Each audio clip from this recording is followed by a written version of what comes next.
Саламатсыздар ма? Бүгін осындай форматта жауын шашын ойынын жасайтын боламыз. Ол үшін әдеттегенше презентацияда жаңа презентация ашамыз.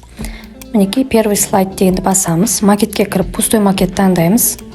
Енді вставкаға кіріп, өзіміздің қажетті элементтерімізді қосып шығамыз.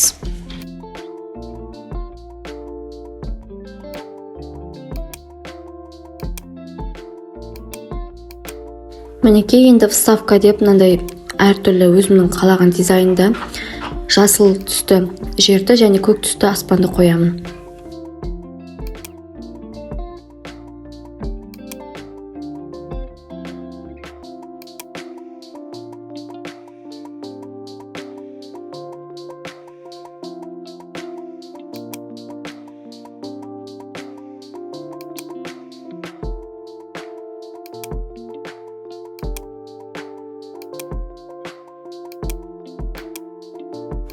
Артқы фон ретінде өздеріңіз қалаған әртүрлі суреттерді қоюға болады, шектеу жоқ. Мінекей вставкаға кіріп, вставканың ішінде мынандай бұлттың суреттері бар. Сол бұлттың артына мен сөздерді жасыратын боламын. Сол бұлтты таңдап қоямыз.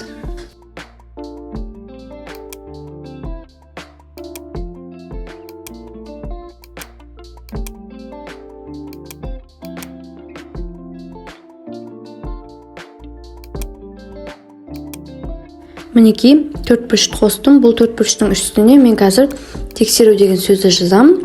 Сол тексеру деген сөзді басқан кезде маған бұлттың артында жасыл тұрған сөздердің дұрыс жауабы, яғни дұрыс сөйлемі осы тексеру батырмасын басқан кезде шығатын болады. Сонымен қатар оңға көрсететін стрелканы таңдап, оны да қойып қоямын, яғни оңға стрелканы басқан кезде келесі слайдқа өтетін болады. Мінекей барлығын қойып, осылай шрифтің барлығын өзіміздің қалауымызша өзгертіп шығамыз.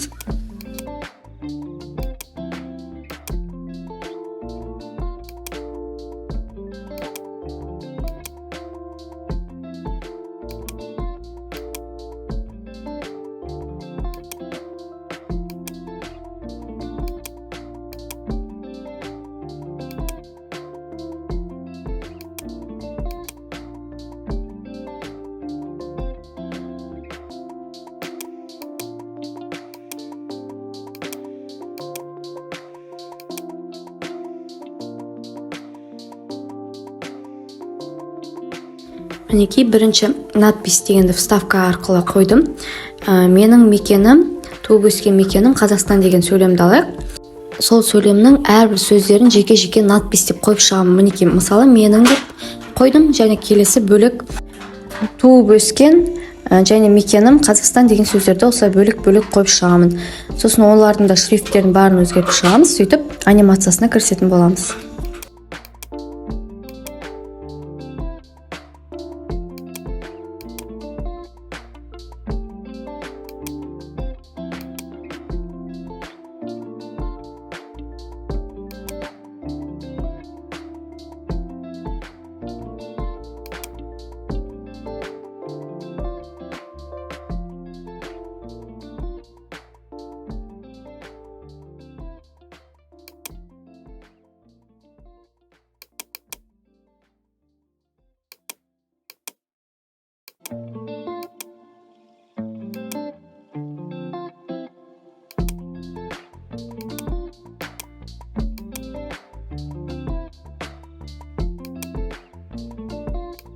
Мінекей жаңбыр сияқты шығу үшін анимацияға кіреміз.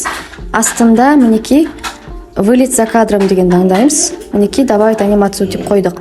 Длительностьке 3 дегенді қоямын. 3,00 дегенді қойдым. Задержка 0,0-де тұра берсін. Мінекей мұнда 3 деп жазамыз, ал астына задержка 0 болып тұрады. Енді мұнда область анимация дегенге кіріп, бірінші анимацияны басып, запуск вместе с предыдущим дегенді басамыз. Яғни слайд ашылған кезде осы анимация бірден жүретін болады. Екі рет чертіп, время кіріп, повторение кіреміз. Повторенияны до окончания слайда деген басамыз. Яғни слайд біткенше өстіп, қосылып тұратын болады. Енді мінекей біріншіні қойдық. Біріншіні басып, анимация по образцу деп, екінші сөзге осы анимация копировать етіп қоямыз. Бірақ задержкасын өзгертеміз. Мысалы, мұнда 1 деп 1 секундқа қойсақ болады.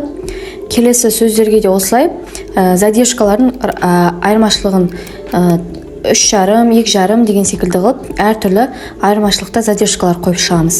Яғни менің деген сөз задержкасы шығатын болса, келесі сөз кішкене 2 секундтан шығады, одан кейін 3 дегенді қойсақ 3 секундта кейін шығады деп әртүрлі задержкамен шығатын болады. Мінекей осылай анимация по образцу деген копировать етіп, екінші сөздерге қойып шығып, задержкаларын ғана өзгертіп шығамыз.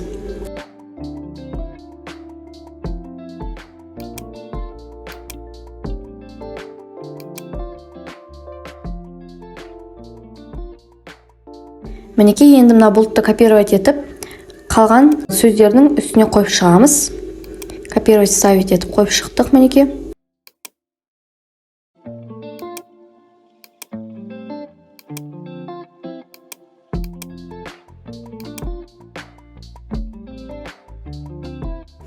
Мінекей енді вставка кіріп, надпис қосамыз. Яғни мұнда мен жаңағы осы бұлттардың астында жазылып тұрған сөздерден шығатын дұрыс жауапты сөйлемді осында жазатын боламын. Бұны переместить вперед деп жаздық. Яғни бұлттың артында кетіп қалған екен, соны бергі фонға қарай шығардық. Менің туып өскен мекенім Қазақстан деп дұрыс жауабын жазамын да, оның дизайнын, шрифтін өзгертемін.